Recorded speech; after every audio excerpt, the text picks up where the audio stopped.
Olá, ouvintes do canal e podcast Mesa de Debates. Aqui é Ulisses falando e hoje a gente está fazendo mais uma live no canal, dessa vez entrevistando, conversando com o Naomi Penteado, né?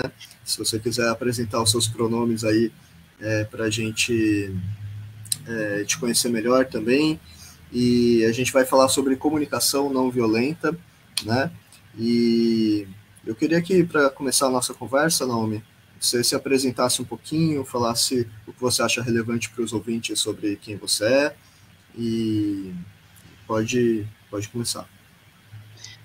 É sempre um desafio essa coisa da apresentação, né? Eu acho interessante isso, porque o que eu entendo por apresentação é você dizer coisas que vão mostrar para as pessoas porque talvez elas possam se interessar pelo que você tem a dizer, né? E num ambiente acadêmico, por exemplo, eu aprendi que eu falar da minha formação, né? Eu sou formada em Direito, sou formada em Pedagogia, né? Tenho pós-graduação em Psicologia Transpessoal, e por aí vai, faz as pessoas, não, essa pessoa tem estudo.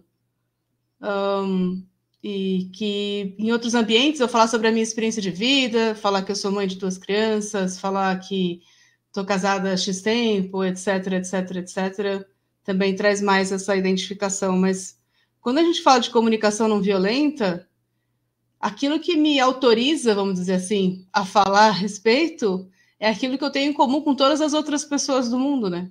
Que é basicamente que eu sou uma pessoa. Então, acho que para mim é o principal, né, da apresentação, assim, né? Porque o que eu tenho a dizer? Eu tenho a dizer que eu estou estudando isso há muito tempo, né? E que para mim esse é o estudo daquilo que nos conecta a todas as outras pessoas por baixo daquilo que nos separa de todas as outras pessoas. E você falou dos meus pronomes, eu sou uma pessoa não binária, né? De 42 anos, e quer dizer que há 42 anos eu pratico falar de mim no feminino, apesar de não ser uma mulher. Então, eu mesma me confundo muitas vezes. Tá tudo bem se você se confundir também. Eu prefiro neutro, mas se for mais fácil, pode me chamar no masculino. Beleza, obrigado. Então, você prefere no masculino ou no neutro, né? Você prefere, mas enfim, eu vou só para eu não me perder aqui, desculpa. Se eu cometer algum erro, você pode me apontar aí. Pode até comunicar aí de uma forma mais violenta, se quiser. Por mim tá tudo bem, vai ser brincadeira.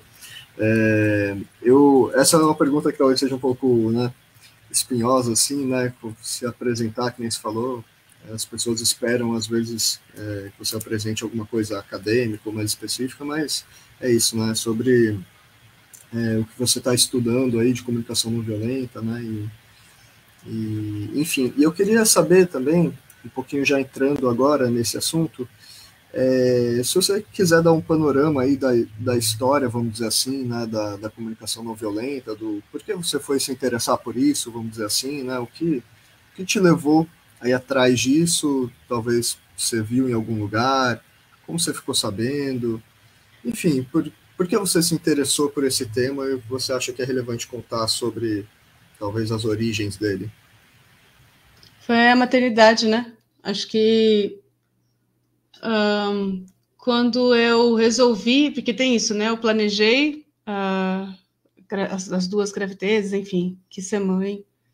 E aí, quando eu estava no processo de me tornar mãe, eu estudei muito, porque eu queria ser a melhor mãe que eu poderia ser, né? Eu estudei mais para isso do que eu já estudei a minha vida inteira para qualquer outra coisa. E no meio desses estudos caiu no meu colo, depois de várias coisas, né? Tipo assim, Alficon, Alice Miller, enfim, são pessoas assim da psicanálise, da pedagogia, várias coisas assim. O pessoal fazendo essa referência, Marshall Rosenberg, comunicação não violenta, não sei o quê. Aí eu fui olhar esse negócio, porque, assim, para mim, esse nome, comunicação não violenta, já me dá vontade de bater em alguém. Alguém fala para mim, comunicação não violenta. Já vi uma coisa assim do tipo de julgamento das outras pessoas por se expressarem livremente. Por ser uma pessoa socializada como mulher, na minha experiência, quando pessoas vistas como femininas, pessoas vistas como mulheres se colocam de forma objetiva e direta, isso já é considerado uma violência, porque se espera da gente uma docilidade, né, que num homem seria visto como uma fraqueza, né? Mas daí tem isso. né? Então, já me irritava. Então, a comunicação não violenta eu empurrava para lá, sabe? Mas a galera que eu respeitava, todas essas pessoas que eu estava lendo, ficavam falando do Marshall Rosenberg e dessa comunicação não violenta. E aí eu fui lá e li o livro do homem. E fiquei horrorizada, que para mim aquilo era um método de manipulação. Aquilo era uma coisa assim, mais daquilo, mais do mesmo, né? Um homem branco, cis, hétero, né? Falando como que a gente tem que falar para merecer ser ouvido, basicamente. Foi assim que eu li naquela época o livro do Marshall. Eu sei, pessoas que amam o livro do Marshall, eu sei. Para mim entrou desse jeito porque essa era o meu nível de resistência naquela época. Mas alguma coisa entrou. O que ficou para mim foi, por exemplo, porque eu sempre fui capaz assim de entender, mesmo numa coisa que eu detesto, isso aqui não gosto, mas aparece uma coisinha ali que eu aproveito. E aí, para mim, muita coisa eu aproveitei assim da ideia da comunicação não violenta, né? Que é assim, de que todos os seres humanos são essencialmente humanos. O que a gente está o tempo inteiro tentando é evitar sofrimento e ficar bem. Só que a ideia do que a gente precisa fazer para isso muda muito de cabeça para cabeça, de pessoa para pessoa. E normalmente a treta rola nessa ideia do que fazer, mas não na vontade, porque na vontade é aquilo. Eu entendo que você quer ficar bem, porque eu também quero. Na hora que eu consigo olhar para você e entender que tudo que você faz para isso, para evitar sofrimento e tentar ficar bem, eu consigo lembrar que tem alguma coisa em você que existe em mim e alguma coisa em mim que existe em você. E aí, assim, isso me pegou. E a ideia de olhar para os meus sentimentos. Porque, assim, a gente vai aprendendo a se silenciar desde a mais tenra infância. E quando você passa por uma socialização feminina, embora seja permitida você falar de sentimentos, algo que na socialização masculina muitas vezes é banido, né? Você ainda precisa se colocar lá no final da fila. Sempre. A vontade e a necessidade de todo mundo vem antes da sua. E aí você para de se ouvir. Porque é muito doloroso você se ouvir e ter que saber que aquilo que está importante para você vai ficar lá no fundo. Então foi um processo assim de resgatar isso. Resgatar a minha capacidade de perceber os meus sentimentos. Minha capacidade de perceber as minhas vontades. E aí isso sim ficou comigo. E aí, naturalmente, isso é uma coisa muito louca. Quando você se reumaniza para si mesmo, quando você passa a se enxergar como pessoa, perceber que você sente, perceber que você tem vontade, perceber que você quer ficar bem e que você quer evitar sofrimento, você naturalmente começa a perceber isso nas outras pessoas também. E isso não quer dizer que você fica uma pessoa fofa e doce e que, agora nós vamos todos dançar juntos e cantar com baiana. Não é isso. Mas isso muda a forma como você reage àquilo que você percebe como violência vindo das outras pessoas. Não é que você vai deitar no chão e se virar um capacho. Mas é que na hora de você resistir, na hora de você lutar, na hora de você se colocar, você não esquece que você não está falando com um monstro, você não está falando com um inimigo, você está falando com uma pessoa. Tem alguma coisa ali que é igual a você. Né? E isso amplia o leque de reações possíveis, assim, muito, né? E a forma como a gente se sente em relação ao que está acontecendo, às vezes, também muda completamente. Respondi? Acho que sim. Foi ótimo. Acho que isso que você falou da comunicação não violenta ser diferente, né, de ser uma pessoa fofa, né, de não virar capacho, eu acho que é bem interessante, né? E você tocou nesse ponto aí de que na sua primeira leitura desse livro, dessa obra aí, que introduz o termo, você achou que era uma coisa meio talvez empresarial, meio conformista, né? Meio Manipuladora. manipuladora, isso.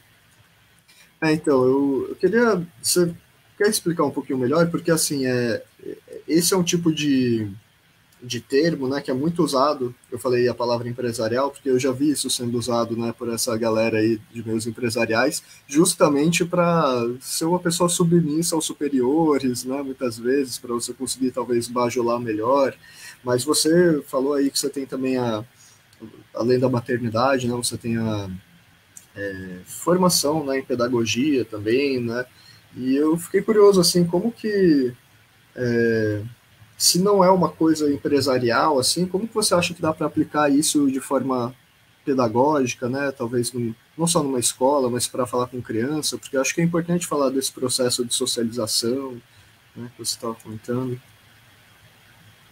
Meu, é assim, é muito interessante, porque não é uma coisa que você aplica, e é isso que eu vinha aprender, né? Porque quando eu li o livro, para mim parecia que era uma ferramenta, sabe? Inclusive tem uma coisa muito interessante, né? O subtítulo em inglês é A Language of Life, uma linguagem da vida, de vida. E em português ficou Técnicas para Aprimoramento de Relações Pessoais e Profissionais. Você vê a diferença do enfoque que foi dado? Né? É muito engraçado como na comercialização as pessoas ficam isso. E é interessante por causa disso, porque a comunicação não violenta está se popularizando e ela se populariza de uma forma o quê? Comercial, que é o que vende mais. Numa pegada que as pessoas gostam mais de comprar. Então você não vai falar para a pessoa que eu estou falando aqui de uma filosofia de vida, um jeito de olhar para você, para as suas relações e para o mundo, né? De um caminho de revolução social por meio da conexão humana, né? Porque quem quer saber disso?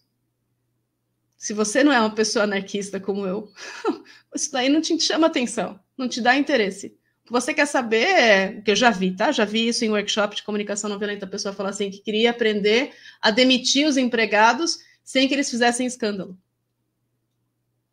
Queria aprender a controlar os subordinados. Eu quero saber como é que eu faço para minha criança me obedecer.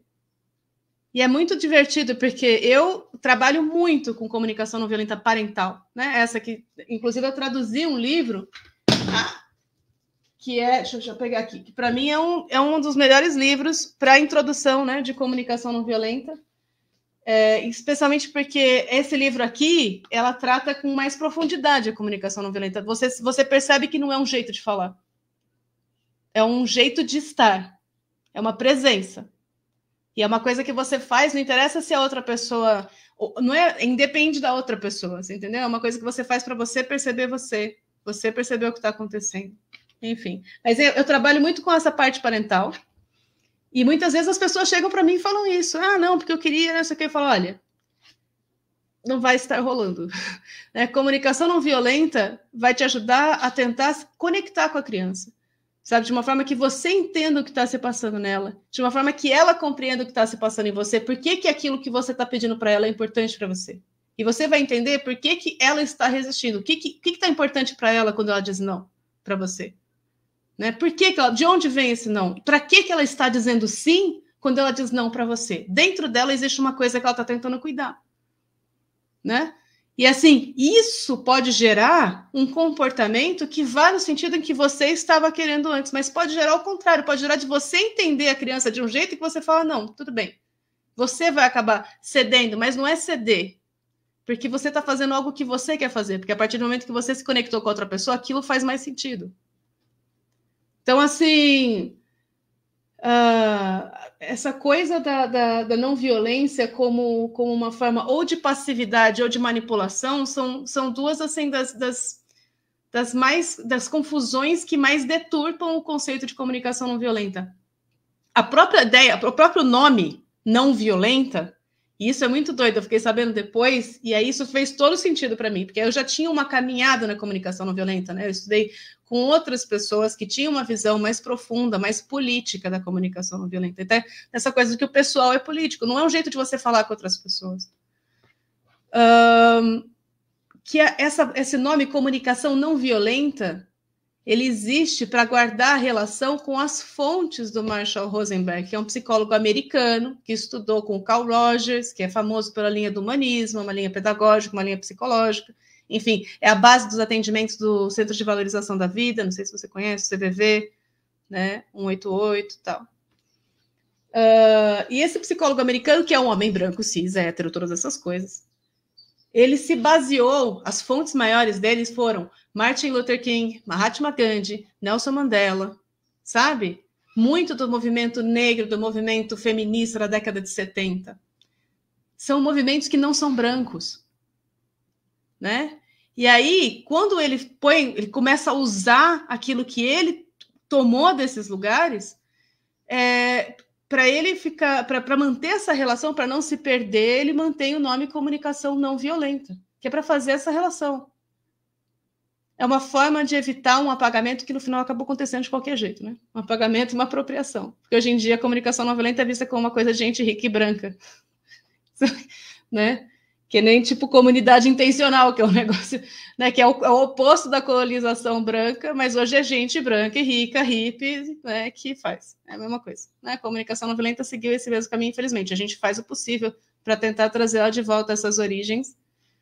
Né? E uma das formas é justamente isso, honrar as fontes e lembrar para as pessoas que não foi uma coisa que foi inventada pelo Marshall Rosenberg. Ele desenvolveu isso a partir dos ensinamentos ancestrais que já existiam, né, e que não eram brancos, não é dessa cultura branca, né? E aí, assim, enfim, muitas vezes tem um preconceito muito grande contra a comunicação não violenta em movimentos identitários, né? Especialmente assim, feminismo, né? O movimento antirracista. Por quê? Porque muitas vezes são segmentos da população cuja raiva foi durante muitos anos abafada, séculos, na verdade. E aí, quando a pessoa sente raiva, vem uma pessoa e fala de não violência, a pessoa entende que ela tem que engolir tudo aquilo de volta. E não, é o contrário. A ideia é você perceber a sua raiva, ir no fundo dela, e entender do que ela quer cuidar. E encontrar formas de cuidar disso que de fato cuidem de você, né? Porque assim, não é que a raiva tá errada. E assim, é engraçado isso, porque a não violência, ela não é a anti-violência, não é dizer que a violência é errado, mas é lembrar que existem outras opções. Se você quer mandar uma pessoa merda, mande, mas esteja consciente da escolha que você está fazendo. O problema é quando a pessoa captura a gente pelas nossas emoções e a gente sai reagindo e, na verdade, está entrando numa dança, numa coreografia que não foi a gente que fez. Né? Por isso que muitas vezes as pessoas falam assim, mas comunicação não violenta é uma ingenuidade, você vai ficar aí presa de pessoas narcisistas, pessoas manipuladas. Pelo contrário, porque é aquilo que te permite estar em contato com você. É aquilo que te permite parar e falar, não, mas espera, o que eu quero fazer agora? O que está importante para mim? E isso, quando você faz parte de um grupo na sociedade, né, em que o tempo inteiro escuta que você é menos pessoa, não com essas palavras, né, mas daquele jeito, que a sua vontade vem depois, que o do outro vem primeiro, né, etc, etc, etc. Isso é muito valioso, isso é uma forma de resistência, assim, fantástica. E aí, assim, lógico, tem a galera do quem mexeu no meu queijo, né, o pessoal do corporativo, não sei o quê. Eu acho até que é bacana, muitas vezes você tem pessoas muito bem intencionadas querendo melhorar as relações entre as pessoas, mas quando chega ali, eu não trabalho no corporativo por causa disso, né? Quer dizer, trabalho, mas as pessoas têm que estar recebendo pelo tempo que elas vão passar comigo e elas têm que ser livres para sair da sala a hora que elas quiserem fazer outra coisa. Se eu não tenho essas duas coisas, eu não tenho por que estar ali. Porque eu não vejo sentido em falar de comunicação não violenta enquanto eu pratico uma violência, enquanto eu faço parte de uma violência contra essas pessoas que estão ali. Né? Quando você fala de comunicação não violenta de forma profunda, você não está falando do tapa na cara e do grito. Você está falando de toda a violência, tudo aquilo que é percebido como violência, todo momento em que uma pessoa é transformada em objeto de outras. Né? E aí você começa a questionar vários pilotos automáticos da sociedade, a forma como ela opera, o jeito que as coisas são, né? O capitalismo. Você começa a enxergar o capitalismo como uma forma de violência estrutural brutal, né? E como que você não vai tratar disso dentro de uma empresa em que as pessoas estão tendo o tempo delas transformado em ganho para outra pessoa, numa proporção muito menor do que aquela que a outra pessoa recebe, que vem para elas? Como isso vai poder não ser abordado? Então, assim, eu acho engraçado, porque para mim, o pessoal do corporativo, se tivesse consciência do que de fato é comunicação não violenta, a maior parte das pessoas que pede por isso não pediria, sabe? Porque para mim é tipo assim, é uma ferramenta de insurreição, né? É uma coisa que traz para as pessoas uma consciência que muitas vezes vai acordar dentro delas uma revolta. Eu acho isso muito irônico, porque muitas vezes você escuta isso, a pessoa fala assim, nossa, desde que você começou a estudar esse negócio de comunicação não violenta, você tá bocuda, é só conflito, o tempo inteiro tá tretando. Você espera o contrário. Você acha que comunicação não violenta a pessoa vai ficar dócil, ela vai ficar passiva. Não é isso. Esse nome é muito complicado mesmo. Eu não sei se eu te respondi de novo, eu saí falando. Bom, tudo bem, eu fiz uma pergunta mais aberta, né? Eu acho que você tocou em vários pontos aí bem relevantes mesmo. E eu queria que você comentasse um pouquinho mais, né? Que você falou que é anarquista, né? E falou sobre feminismo também. Mas é bem interessante quando a gente pensa em anarquismo, né? Não sei exatamente que vertentes do anarquismo você mais simpatiza ou não, né? Não que precise entrar nesse tópico aqui na discussão, mas a gente pensa, né, em anarquismo associado à revolução, né? E a ideia de comunicação não violenta para uma pessoa anarquista, né, é muito para quem não está acostumado, né? Quem pensa que nem eu falei da mentalidade empresarial vai ficar meio chocado, mas é bem interessante, né? Porque a anarquia é ordem, né? Vamos dizer assim, umas palavras aí famosas do anarquismo, e embora as pessoas não entendam isso, né, muitas vezes, e acho que é importante, né, a gente aprender a se comunicar, porque justamente o anarquismo diz respeito a gente conseguir organizar, né, as forças produtivas de outro jeito, conseguir organizar a sociedade de outro jeito, né, e com base em respeito, em respeitar as liberdades, autonomias. E queria saber se você vê no anarquismo, vamos dizer assim, um potencial para a comunicação não violenta conseguir, sei lá, conseguir talvez superar problemas na luta, né? Conseguir fazer uma unidade de ação maior. Você tem algum jeito aí que você vê que a comunicação não violenta pode ajudar na luta de classes, vamos dizer assim, seja entre anarquistas e marxistas, por exemplo, caso você ache, né, que vale fazer essa aliança em algum momento? Você acha que a comunicação não violenta de fato pode ter um papel na luta de classes um pouco maior? Claro, você falou aí da inspiração do Gandhi, do Martin Luther King, na criação da comunicação não violenta, né? Mas você acha que hoje em dia tem uma função possível para a comunicação não violenta na luta de classes, algo mais efetivo, assim, algo que para algum militante que está vendo aqui a pessoa possa ter ideias legais para levar para frente? Sim, nossa. Primeiro que assim, e isso, né, você até falou, as correntes, anarquistas e marxistas, gente, isso são tretas homéricas, né? Aquele negócio que nem aquele debate de se anarquismo é de esquerda, gente, assim, tipo, eu fico alheia a esse tipo de coisa. Para mim, isso não é o cerne da questão. Respeito as pessoas para quem isso é super importante, mas é isso, para mim é coisa demais, né? O que para mim é essência é o quê? Superar a ideia de que o Estado é a forma da gente cuidar da gente. O contrato social, de que é o único jeito da gente superar a guerra de todos contra todos é você dar o monopólio da violência na mão desse ente, o Estado, né? E que quando ele não te atende, você põe as pessoas na cadeia, né? Ao invés de você falar para o Estado, falar, tem gente precisando recorrer à violência para comer, e aí, cadê você? O Estado fala, não, essas pessoas são ruins, nós vamos tirar elas do meio, né? E aí nunca se responsabiliza por não cuidar da parte dele, desse contrato social, enfim. Mas então, esse lado do Estado, da gente superar essa ideia, que para mim já é uma violência, né? Se você toma a violência como um momento em que pessoas são reduzidas a objetos. E o capital, que tipo, não tem como, né? Quando você olha o capitalismo como um todo, os resultados dele, a abstração do trabalho da pessoa, né? E a transformação das coisas, de pessoas em números, enfim. Né? Não vou ficar aqui fazendo muitos proselitismos a respeito. Então, para mim, a essência do anarquismo está nisso. Né? E quando a gente fala de violência, de revolução pela violência, não é que eu estou falando que a gente vai conseguir mudar as coisas, né, conversando e sendo fofos, não é isso, né? Mas é que quando a gente recorre à violência, a gente cai naquela máxima de que quem pode mais chora menos, né? E você gera uma situação de estabilidade provisória.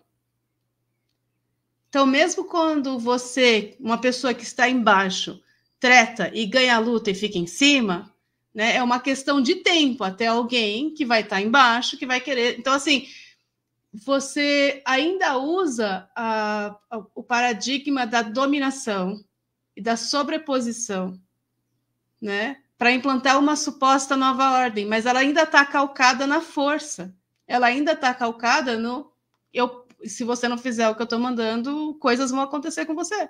E isso não é revolucionário para mim. Isso é o mesmo de sempre.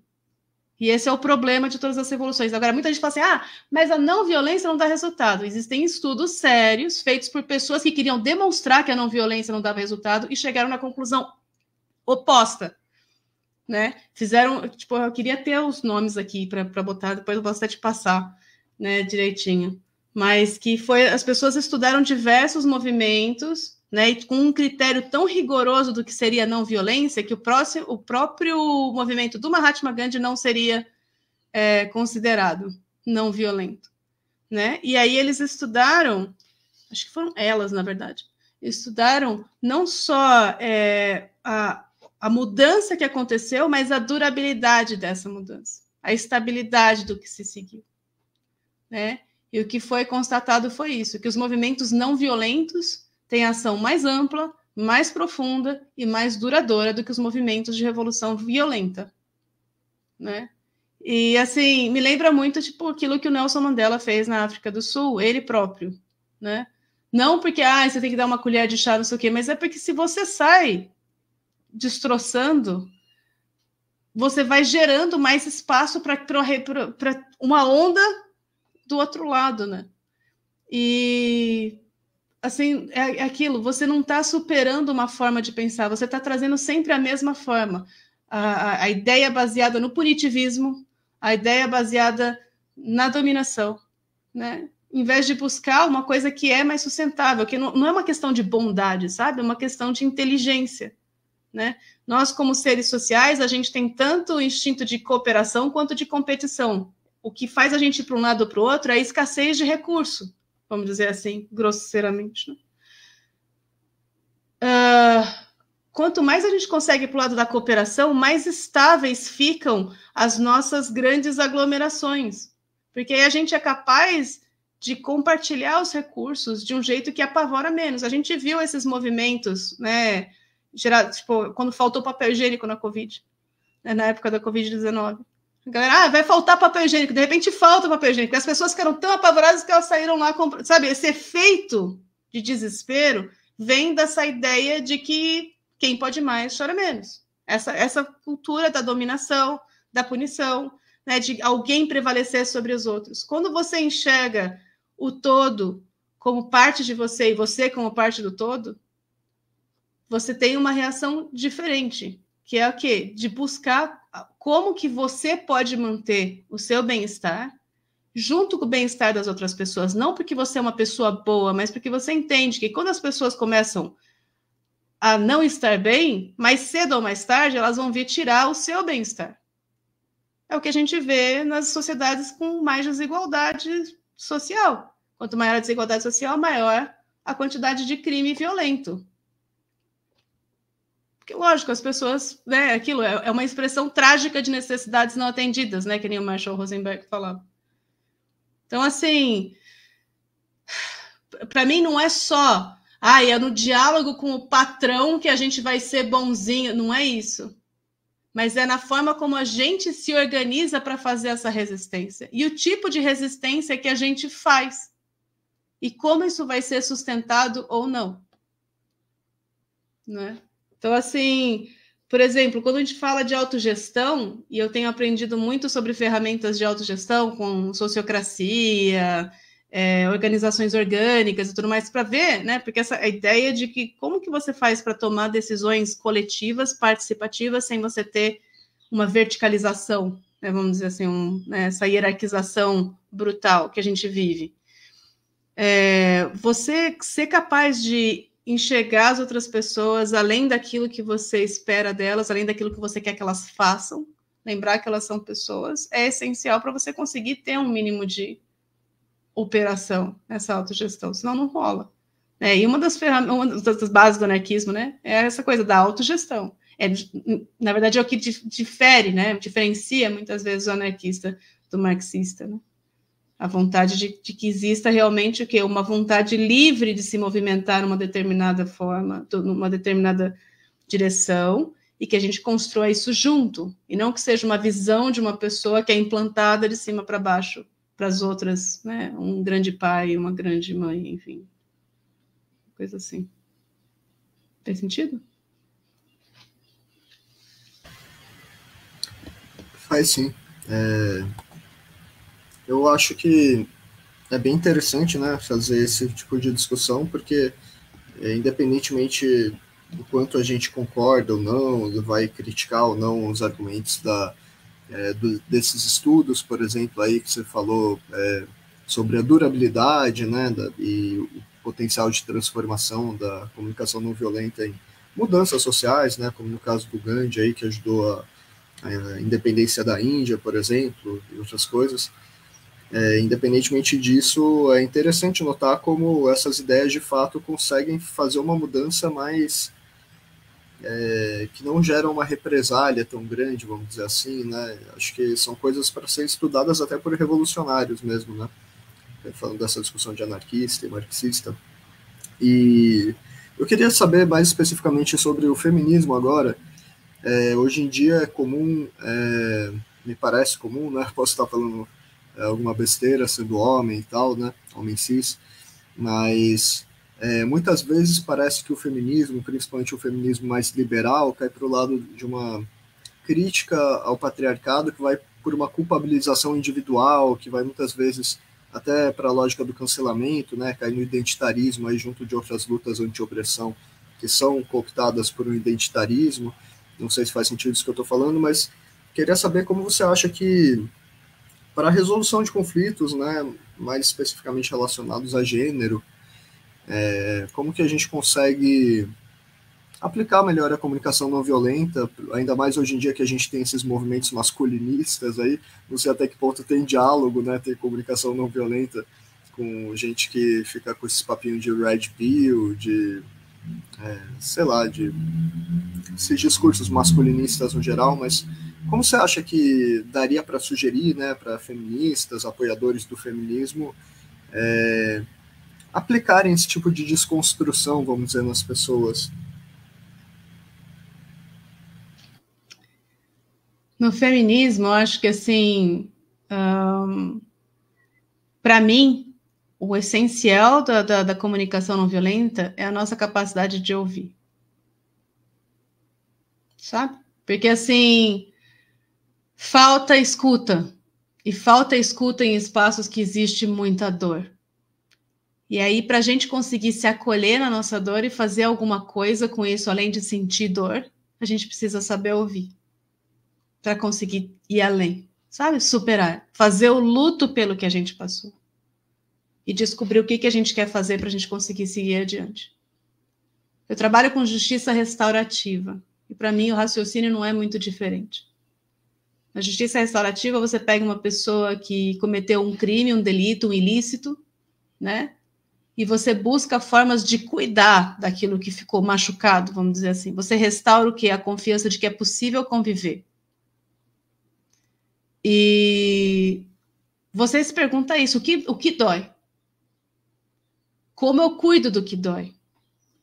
E do que eu preciso para seguir adiante? Para sentir segurança de seguir adiante? Né? E aí, assim, às vezes, o que eu acho que é o mais interessante é quando você pratica a ideia da justiça restaurativa, porque não é uma ferramenta, é um conceito que tem ferramentas, mas existe esse olhar. Nesse olhar, você se pergunta isso sendo parte da comunidade em que aquilo acontece. Que eu acho que é mais interessante. Cada pessoa da comunidade para e olha para aquilo e fala o que eu, como participante dessa comunidade, embora não envolvida diretamente neste crime, neste ilícito, nesse ato, de que forma eu posso contribuir para que isso não torne a ocorrer? De que forma eu contribuir? Tem alguma coisa minha que pode ter contribuído para que isso ocorresse? E de que forma eu posso fazer para que no futuro não volte a acontecer? Né? Então, a comunicação não violenta, ela traz esse olhar, né, que existe na justiça restaurativa, que é o quê? É um olhar de cuidado e não de culpabilização e punição. Então, mesmo quando eu vejo, por exemplo, mulherada feminista cancelando um cara porque é machista, porque não sei o quê, eu percebo que esse é um movimento de muita dor, de pessoas que não costumam ser ouvidas, reivindicando um espaço de serem vistas. Então, eu não estou dizendo, está certo ou está errado, mas eu percebo que, por exemplo, quando a gente faz esse movimento, existe um movimento tão forte quanto no sentido oposto, de vitimizar essa pessoa, o cara, né, de culpabilizar essas mulheres por esse excesso, né, pelo que está sendo percebido como um excesso e uma violência, e desvalorizar aquilo que está sendo dito, aquilo que está sendo trazido. Né? É aquilo. Às vezes, como feminista, eu tenho espaço e disponibilidade para sentar com um cara e falar para ele, olha, você percebeu quando você faz isso, tem isso. E às vezes eu só quero falar pro cara, mano, mansplaining, fecha a boca e sai. Acabou. Eu não sou obrigada a fazer uma coisa ou outra. Mas o que é importante é eu, dentro de mim, ter consciência da escolha que eu estou fazendo e do que eu estou cuidando. Às vezes, para mim, está tão importante eu me expressar que eu abro mão de ser ouvida. Que eu me expresso de uma forma que eu sei que vai fazer com que essa pessoa automaticamente se feche para escutar o que eu estou falando.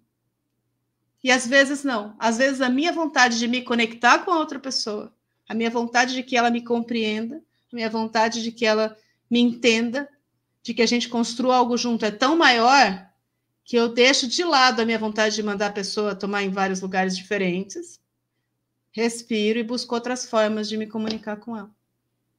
Então, assim, a gente busca na comunicação não violenta e além do conceito de certo e errado, e isso é muito assustador. É assustador porque esses conceitos trazem para a gente segurança. Né? Mas daí, quando você para pensar que eles nunca te trouxeram segurança de fato, porque o que é certo na sua cabeça é errado na cabeça do outro, e esse é o problema, né? Fica mais fácil de você ir para um outro lugar, em que ao invés de você buscar pessoas boas e pessoas más, pessoas certas e pessoas erradas, como critério de quem vai ser punido e quem vai ser recompensado, você vai para um lugar de o que é que faz sentido, o que é que está doendo, do que eu preciso para cuidar disso, do que eu preciso para seguir em frente, quem que precisa de atenção e cuidado, de que forma a gente pode cuidar de todo mundo. Na hora que você vai para esse outro lugar, as coisas começam a fazer um pouco mais de sentido e você começa a perceber que ali de fato tem uma segurança. Porque eu não quero que um cara deixe de bater na esposa, enfim, na parceira, porque isso é errado.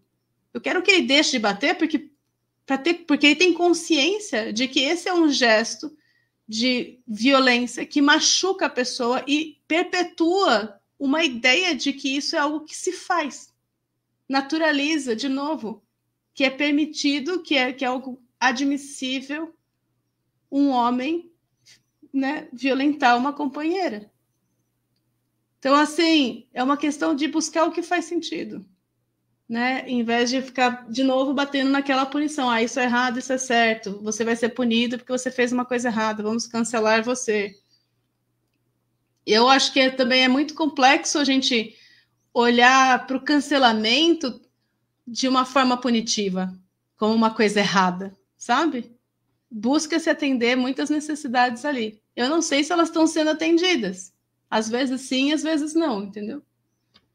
Você vê pela própria forma que você perguntou, dá para ver que assim a cultura do cancelamento já está sendo vista como algo negativo, onde antes era uma forma de emancipação, uma forma de finalmente pessoas que nunca obtinham justiça conseguirem ser vistas e ouvidas.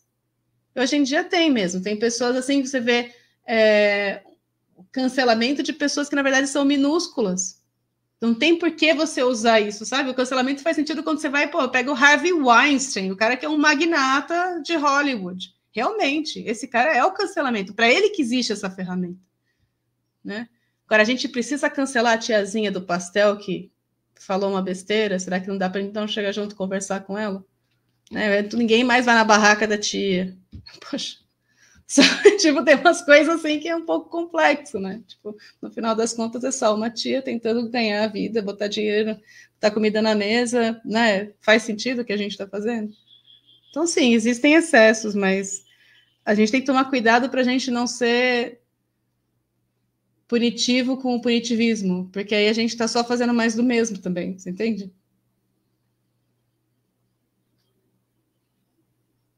É o negócio de fazer a revolução pela força. É a mesma coisa na minha cabeça, sabe? No final das contas, você tá fazendo a mesma coisa de sempre. Você só está chamando de outra coisa, mas vai chegar no mesmo lugar. Né? Lógico, guardadas as devidas proporções, né? Lógico, né? Se você tem uma revolução do proletariado, o proletariado está no poder, não é a opressão das pessoas burguesas pelo proletariado, não é isso que eu estou falando. Mas no final das contas, você tem algo que se mantém pela força né? E é uma questão de tempo. Alguns séculos depois o negócio vira de novo. Então, enfim, é complexo.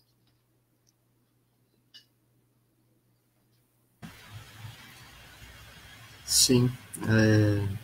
Bom, você terminou agora, né? Acho que sim. Tá. É bem interessante isso aí que você falou, né? A própria pergunta que eu coloquei já tá meio que cancelando o cancelamento de alguma forma, né? E não é como se não tivesse uma Cancelando eu função, acho que é né? forte. Cancelando eu acho que é forte. Não está cancelando, mas está questionando. Então dá para ver que tipo, existe uma visão do cancelamento como um excesso. Porque excessos acontecem, né? Quando a gente age com dor, é muito comum a gente acabar indo além do necessário, vamos dizer assim, para cuidar daquilo que estava machucando. E nem sempre a gente cuida do que estava machucando, isso que é mais triste. Dica, desculpa. Sim. Não, sim. Não, acho que é bem interessante isso porque você puxou um ponto que eu acho que é fundamental, né? Que uma coisa é você cancelar um magnata de Hollywood, acho que foi o exemplo que você usou, né? Outra coisa é você cancelar a tia da esquina que fez não sei o que, né? Enfim, mas também não acho que a gente não necessariamente precisa se aprofundar tanto na discussão de cancelamento, que acho que já foi, mas eu achei interessante esses pontos. Eu queria também, acho que aprofundar um pouquinho mais, embora você já tenha falado, né? Da questão da maternidade, a comunicação não violenta na maternidade, porque muitas vezes a gente confunde a ideia de autoridade, né? Vamos dizer assim, com autoritarismo, quando a gente pensa na criação das crianças, né? E a gente sabe que as crianças, elas estão, por exemplo, quando estão desenvolvendo o córtex pré-frontal, estão desenvolvendo a personalidade, estão desenvolvendo uma série de características aí que podem levar para a vida, muitas vezes, né? Não só crianças estão desenvolvendo o córtex pré-frontal, no caso, né? Mas, enfim, quando a gente está na fase de crescimento, vamos dizer assim, a gente pode acabar absorvendo muito trauma, a gente pode acabar tendo muitos problemas desencadeados, né, por uma comunicação mal feita, e muitas vezes a pessoa que está cuidando nem tem essa competência, não teve essa formação, não teve essa capacidade de reflexão, esse tempo de reflexão, essa contato com ideias, né? E queria saber o que você sugere, né, para alguém que cria crianças ou que trabalha com crianças, né, para essa pessoa talvez refletir sobre como ela pode pensar caminhos mais inclusivos para a dor da criança, para ouvir, porque é muito fácil você confundir autoridade com autoritarismo, ainda mais quando você está esgotado, quando você está, né, no capitalismo, tentando criar alguém de qualquer jeito, do jeito que dá, né? Então, eu queria só que você aprofundasse um pouquinho algumas ideias aí para pais, cuidadores, pessoas com mais contato com criança e para todo mundo, né? Todo mundo devia saber como lidar com criança, né? Mas, enfim, como a gente consegue ser mais inclusivo com criança nesse sentido e melhorar a sociedade por uma perspectiva das ferramentas que a comunicação não violenta pode trazer, mesmo ela não sendo em si uma ferramenta? Tenha apoio. Tenha apoio. tem apoio no sentido de ter pessoas que te escutam sem te julgar, e no sentido de apoio concreto e material. Se você é uma pessoa que cuida de crianças, é responsável por crianças, a grande probabilidade é que eu estou falando com uma mulher. Né? Ou uma pessoa que recebeu uma socialização feminina. E é muito comum que a gente fique tentando ser empática, tentando cuidar, tentando não sei o quê, e se odiando por não conseguir. E sabe o quê? Ninguém consegue ser empático quando você está exausta, quando você está sobrecarregada, quando você está estressado. Não existe empatia possível, porque empatia é uma coisa que transborda. Você precisa se preencher para você conseguir entregar. Então, muitas vezes, quando você vê a mãe catando uma criança pelo braço, dando um tapa na bunda, gritando, aquilo me dói fisicamente, para mim. Uma das coisas que eu mais estudei na gravidez foi como eu podia educar as minhas crianças de um jeito que eu não precisasse fazer isso. E eu sei hoje que isso não é necessário. Embora, às vezes, a gente se irrite, a gente fique sem recursos e fale de forma autoritária, é possível educar as crianças de uma forma cuidadosa, enfim, né? Então, não violenta quando possível. Não existe essa coisa de sem violência. A violência, enfim, não vou nem entrar, porque é muita coisa para falar. Mas, basicamente, eu sei que eu estou olhando para uma pessoa esgotada. Uma pessoa que não tem recurso. Quando eu estou falando que ela não tem recurso, não necessariamente ela não tem informação. Ela não sabe como ela poderia agir. Ela não está tendo condições de agir da forma como ela gostaria e sabe que poderia agir, muitas vezes. Sabe? Então, assim, eu vejo muitas vezes um discurso na maternidade que é essa coisa assim, tem que amamentar até os 2 anos, tem que não sei o que, lá. Tipo assim, eu amamentei minhas crianças assim até os 3 anos de idade. Meu filho mamou até os 4. Privilégio total. O que adianta você ficar martelando na cabeça de uma mãe que ela tem que amamentar uma criança até os 2 anos de idade, se ela tem que voltar para o trabalho e ficar bombeando num ambiente tosco, sujo, daí tem que achar jeito de congelar o leite, sabe? Não tem contato com a criança. Gente, isso não é real, isso é uma coisa de uma elite privilegiada, assim. E aí a gente culpabiliza, né? Ah, não pode, tá sendo. Você não pode falar com a criança assim, você não pode falar com a criança assado, você não pode. Tem que falar assim, tem que falar assado. Mas o que a gente faz para proporcionar para essas pessoas um estado mental, um estado de saúde mental, psíquica, emocional, em que elas conseguem implementar essas coisas todas, que parecem tão óbvias? Eu posso passar horas aqui falando, tipo assim, dando dicas de como você pode se tocar, né? De outras formas de lidar com as crianças. Mas, assim, a primeira que eu preciso falar é: busque apoio. Não ache que você vai dar conta sozinha. Não é para você dar conta sozinha. Por quê? Porque criança não... Tipo assim, é aquela parada de você precisar de uma aldeia para criar uma criança. Você precisa. Outro dia, meu filho veio aqui para mim e falou assim, que eu percebo que às vezes eu fico triste, porque eu queria que vocês brincassem mais com a gente, mas eu sei que é para eu aprender a brincar sozinho, porque vocês têm que trabalhar. Eu falei, não, gato. Eu sinto muito que que algo em mim tenha te dado a entender isso. Não tem nada de errado com a sua vontade de querer brincar comigo ou querer brincar com outras pessoas. A sua natureza humana é a natureza de um bicho de bando. Bichos de bando sempre tem um monte de gente do bando em volta. Gente adulta, gente filhote, criança, adolescente, tudo misturado junto. Isso que a gente vive aqui dentro dessa casa, que as pessoas vivem dentro das casas delas na nossa cultura, não é o natural do ser humano. E aí essa ansiedade que você sente, essa vontade de ter mais gente, não tem nada de errado com isso. E eu gostaria de te dar isso. Ao mesmo tempo, essa coisa que eu e seu pai temos de estarmos trabalhando e trabalhar um monte, também não é o nosso natural. Não era para precisar ser assim. Isso tudo faz parte da estrutura em que a gente vive. E é aquilo que a gente está tentando modificar. Então, assim, acho que é importante a gente enxergar isso para a gente não botar na conta do indivíduo, na responsabilidade do indivíduo, uma coisa que não é do indivíduo, é uma coisa social. O que é do indivíduo é a responsabilidade de mudar esse social. Essa comunidade em que a gente vive que não é comunitária. Né? Mas, enfim, tem esse ponto. Né? O outro ponto é assim, para olhar para a criança, tentar entrar no mundo dela. Né? A gente sabe que uma criança é criança, mas assim, existe uma coisa que eu gosto de chamar de adultismo, né? É um termo que eu aprendi, que é de 1994, enfim, tem um cara que chama Barry Checkleway, acho que é o cara que primeiro falou disso, mas acho que não foi o primeiro a falar, enfim, mas essa tendência da gente normalizar a visão adulta do mundo. E aí, transformar as pessoas que não são adultas, crianças e adolescentes, a gente não pode esquecer dos adolescentes, porque eles vivem nessa terra de ninguém, né, da maturidade, em não pessoas.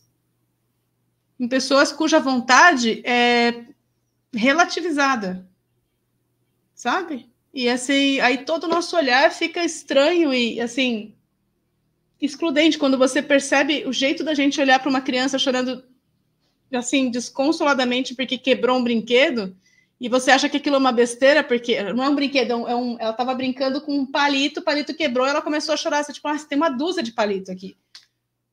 Mas é a dificuldade adulta de perceber aquela dor como legítima e válida. Aquela pessoa enxerga o mundo de um jeito em que aquilo é o fim do mundo, é o suficiente para você chorar desse jeito. Essa é a ferramenta que ela tem para lidar com essa decepção. Mas a gente não consegue sair da nossa visão adulta. A gente não consegue ver o tamanho o mundo em que as crianças vivem. Isso é muito engraçado, porque a gente já foi criança um dia, né? Então, é tipo, se a gente tentar recobrar. Tipo, eu gosto muito de contar uma história em que eu estava no jardim de infância, e aí eu lembro disso assim, pediram para eu colorir um semáforo, e eu botei o vermelho no meio e o amarelo em cima. E aí a menininha que estava do meu lado falou assim, você fez errado! E aí eu vi o dela. E aí eu lembro que o meu coração batia aqui assim. O terror que eu estava sentindo. Eu não sabia o que ia acontecer comigo. O que vai acontecer comigo? Porque para uma pessoa adulta é óbvio que não tem nada demais, a professora vai pegar outra coisa. Ou talvez ela vá fazer algum comentário, não sei, naquela época era, né, as pessoas tinham menos atenção com esse tipo de coisa, mas para uma criança ela não tem isso. Eu era uma criança, minha mãe, o meu pai, meus protetores principais não estavam ali. Eu estava dentro de uma sala com desconhecidos. À mercê dessas pessoas adultas, eu não sei o que elas vão fazer comigo.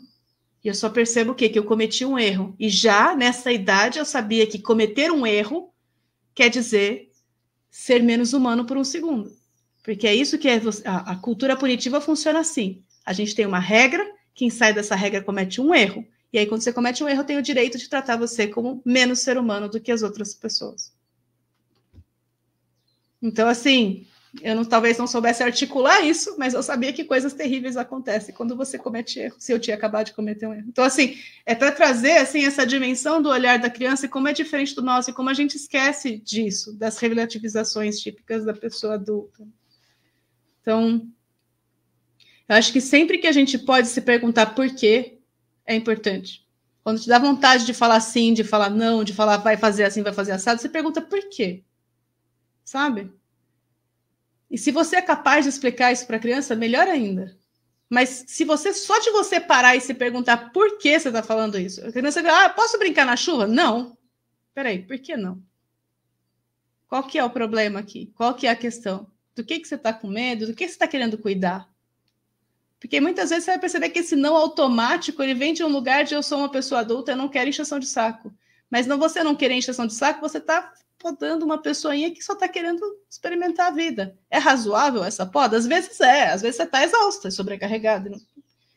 Mas às vezes, pô, vai lá, eu te espero com uma toalha na porta. Sabe? Sei lá. Às vezes dá, às vezes não. Enfim. Mas é complicado isso, porque é isso daí. Dentro da maternidade e paternidade, especialmente na maternidade, é muito forte a tendência de individualizar responsabilidades que, na verdade, são coletivas. Né? Que é essa questão do cuidado, da forma como a sociedade diz que não quer crianças em vários lugares, e, ao mesmo tempo, não dá espaços para você, não proporciona espaços para essas mulheres estarem com crianças, para essas pessoas com útero que pariram não estarem com crianças, sabe? Não tem alternativa, né? Se você cai da falha da malha da sociedade, basicamente, você fica num lugar outro, proscrito. Sei lá. Enfim.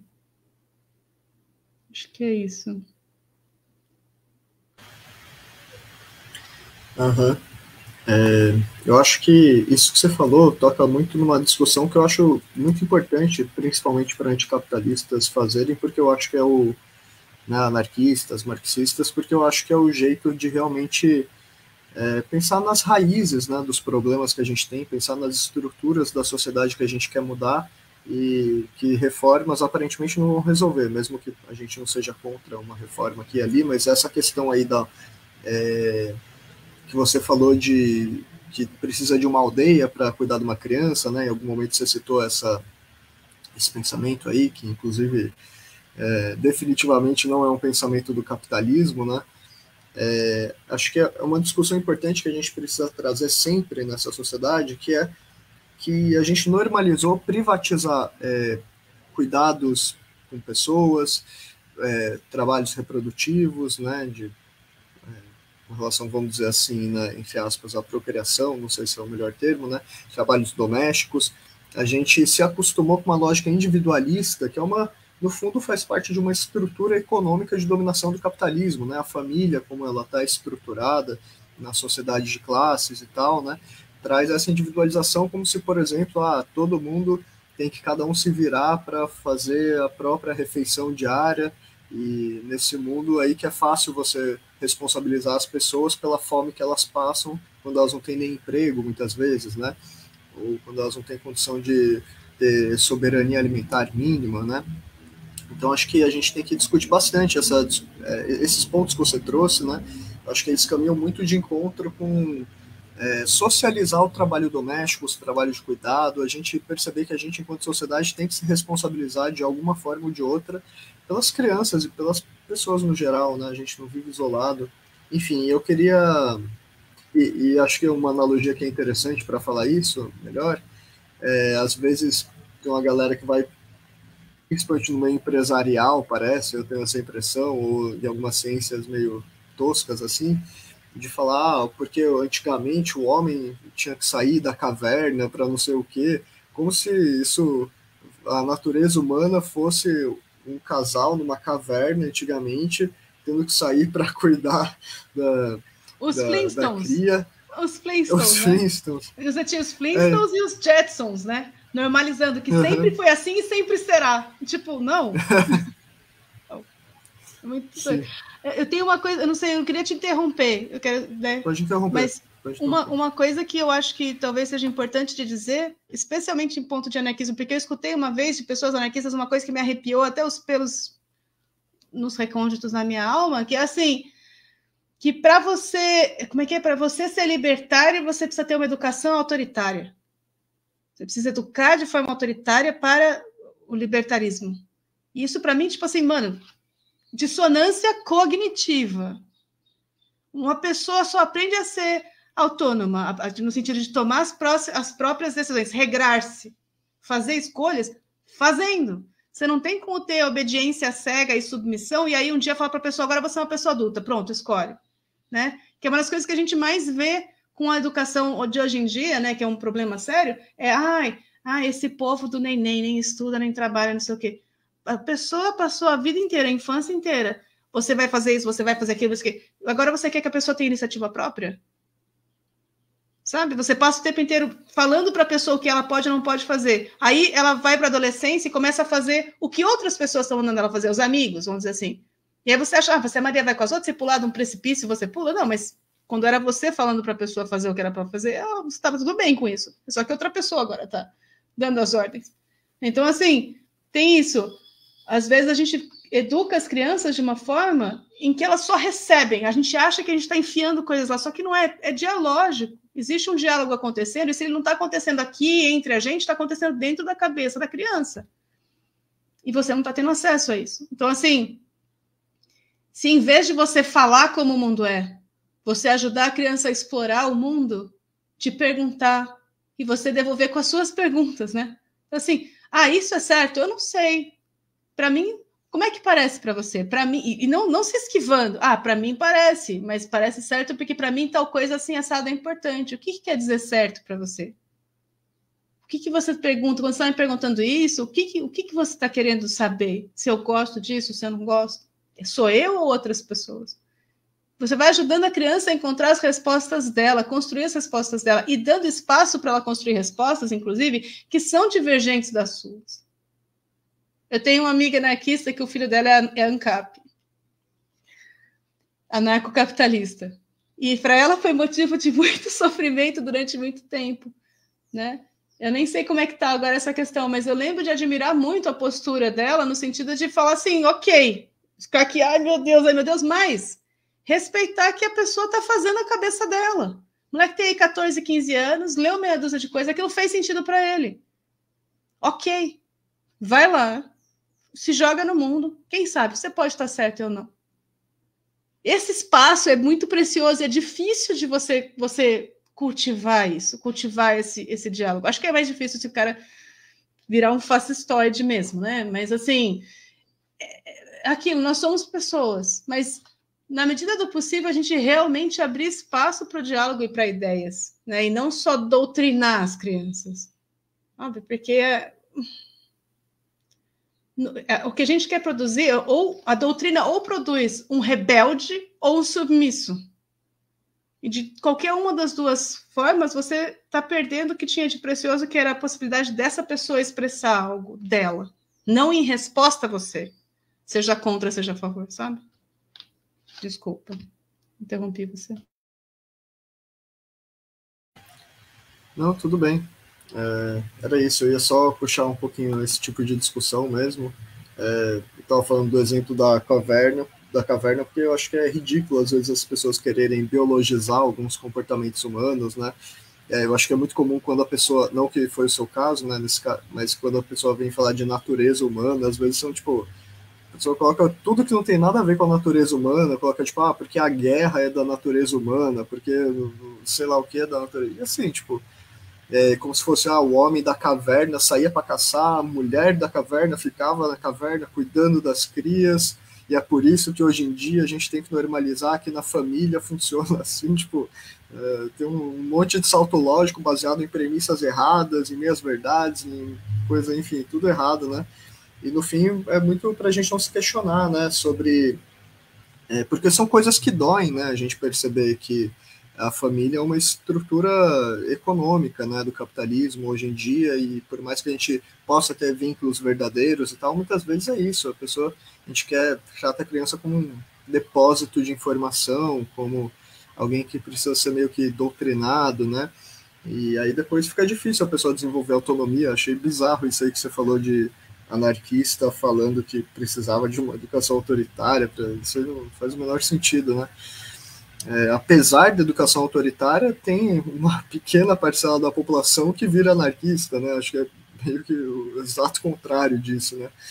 Então, acho que, enfim, são pontos interessantes assim que a gente acho que precisa discutir, né? A socialização do trabalho doméstico também passando por todo mundo, enquanto não chega uma revolução social, vamos dizer assim, todo mundo se responsabilizar pelas crianças, por exemplo, né? Até pela criança ANCAP, né? Brincadeira, tô zoando, mas porque é isso, a pessoa está no processo dela de descoberta, de amadurecimento, de conhecer o mundo. Depois, se ela virar um fascistoide, enfim, triste, né? Mas a gente não vai punir a criança, não vai, né? Temos que, o adolescente, no caso, enfim, ainda mais sabendo em que mundo eles vivem, né? Que tipo de propaganda chega até os adolescentes, etc, né? Então, enfim, desculpa me alongar aqui, mas queria falar esse exemplo da caverna e aí você já deu essa complementada bem legal. E não sei se você quer comentar alguma coisa sobre isso de reforçar a socialização do trabalho doméstico, os trabalhos de cuidado, os trabalhos reprodutivos, ou não, se você acha que isso tem a ver com a comunicação não violenta também. Mas, enfim, eu queria perguntar sobre isso e também acho que se você quiser já ir encaminhando aí para alguma consideração final, se você achar que faltou falar de algum ponto, ou se você quiser trazer qualquer outra discussão aí, pode ficar à vontade para falar. Não, Alice, assim, eu sou muito grata pela oportunidade de falar. Eu fico um pouco assim perdida, né? Assim, com a sensação de que às vezes eu falo muitas coisas que estão na minha cabeça e eu não sei se elas estão ficando suficientemente nítidas fora dela, da minha cabeça. Então, enfim, são coisas que eu me apaixono muito, assim, né? São paixões minhas e aí é muito fácil eu ficar desatar, falar e, enfim.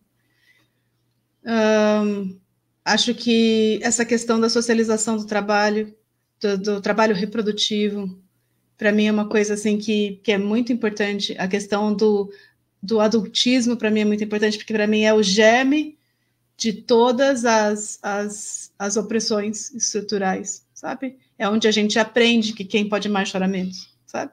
É onde a gente aprende que as pessoas mais fortes podem fazer o que elas quiserem e vai ser assim que vai ser, né? E por isso que a educação não violenta, em que a gente busca a não violência, a comunicação não violenta, porque a comunicação não violenta não está na fala, ela está na percepção, ela está no olhar, está no jeito de estar, né? Por isso que isso tem esse potencial revolucionário tão grande, porque ele constrói uma pessoa que possivelmente, né, sabe que pessoas são pessoas, e isso não é algo que você possa tirar delas, né? Você vê, aos 4 anos, 3 anos, lá no semáforo, já sabia que isso podia ser tirado de mim, a minha humanidade podia ser tirada de mim a qualquer momento, eu ia ser tratada como um objeto porque eu cometi um erro, né? Eu não sei se é possível hoje a gente realmente educar uma criança sem em nenhum momento em que ela vá se sentir violentada, até porque muitas vezes a violência ela não depende da nossa intenção, né? Você pega uma criança que vai correr para a rua para não ser atropelada e você segura no braço dela, você está só querendo proteger e cuidar. A criança recebe isso como uma bruta violência. Ela não entende e ela vai chorar e espernear. Então, assim, né, existe isso, mas dizendo assim nesse sentido de que essa possibilidade da gente cada vez mais abrir espaço para cuidado, abrir espaços em que a gente sai da visão punitiva, até com a gente, principalmente com a gente. Isso é revolucionário porque muda a nossa forma de pensar, né? Movimenta a gente num sentido que não é o que a gente costuma ir. É muito diferente você pensar num mundo em que a pessoa que discorda de você é a pessoa que você quer que esteja na sala no momento em que vocês vão tomar uma decisão sobre algo importante para você. Por quê? Porque essa é a pessoa que enxerga algo que você não vê. Hoje, antes, a nossa política é toda o quê? Vamos aproveitar enquanto fulano está viajando para a gente decidir o que fazer aqui, porque aí vai prevalecer a minha vontade. Sabe? Então, assim... quando a gente fala de não violência, a gente está falando disso, da gente detectar muito mais do que o jeito que a gente fala com as outras pessoas, mas o jeito que a gente vive está fazendo sentido.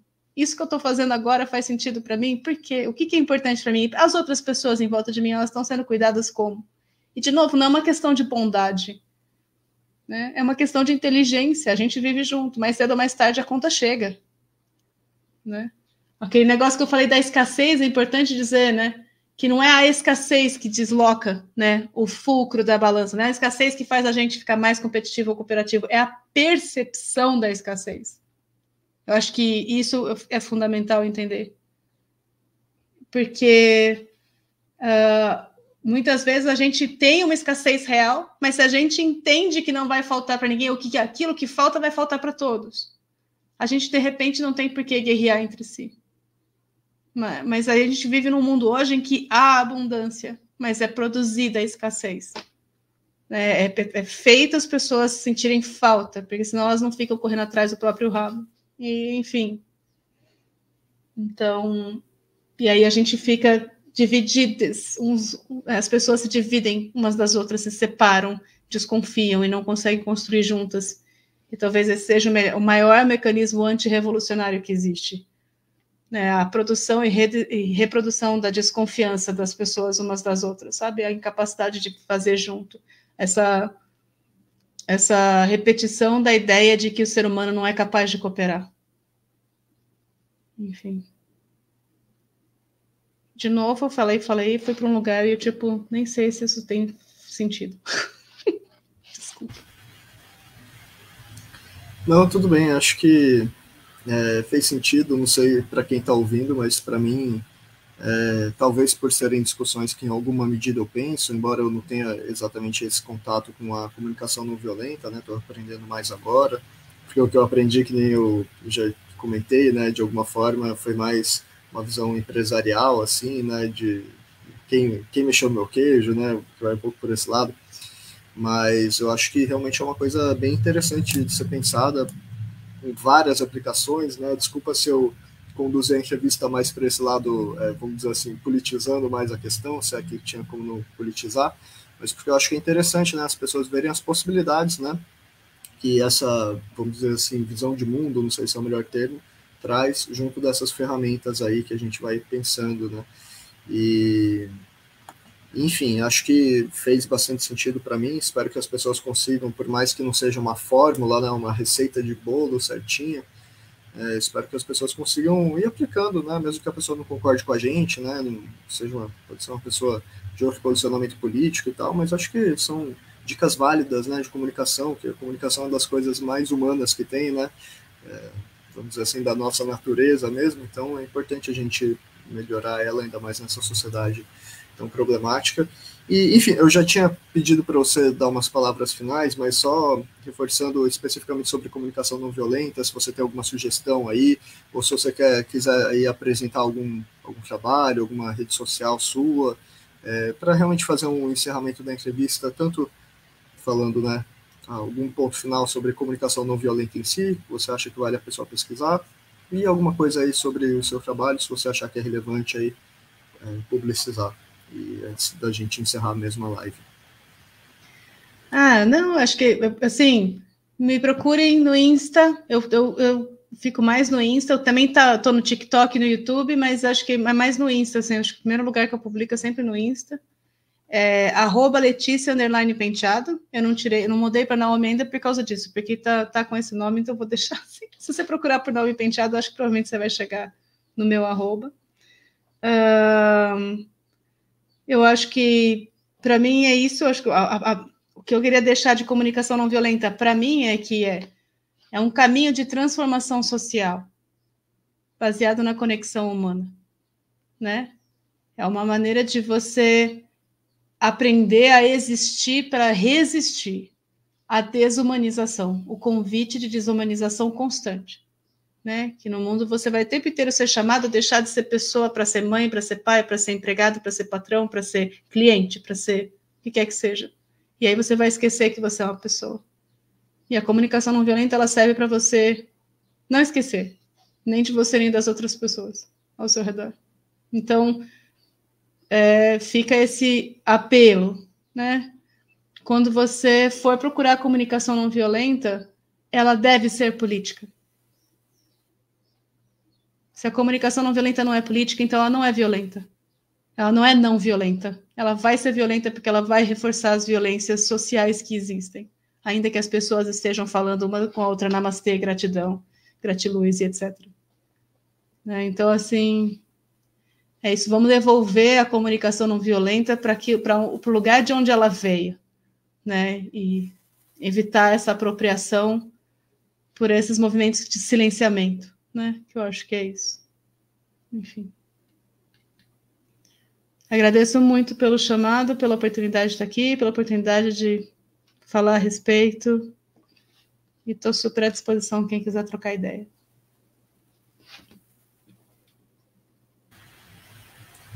Beleza. Obrigado, Naomi. Muitíssimo obrigado aí. Muito boa essa live. Queria agora, encerrando, agradecer o pessoal que acompanhou, dizer que a gente do Mesa de Debates é uma mídia independente, estamos tentando aí trazer conteúdos legais para a sociedade, né? E quem quiser contribuir financeiramente para a gente tentar crescer o canal, tentar produzir mais conteúdo, diversificar, melhorar aqui, a gente tem o Pix e o Padrim. O nosso Pix é 38500702880 e a gente também tem o Padrim com M no final, .com.br/podcast Mesa de Debates. Mais uma vez, muito obrigado, Naomi, e obrigado a quem assistiu também, e até a próxima.